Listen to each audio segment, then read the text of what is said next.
bungee jumping. So, before kang tumalon, I-briefing yan.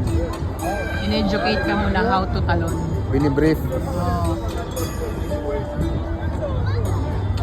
Na-orient ka muna. Orientation. Yan, hello. Tingnan natin. Ayan na, ascending na. Ascending natin. Kaya na sila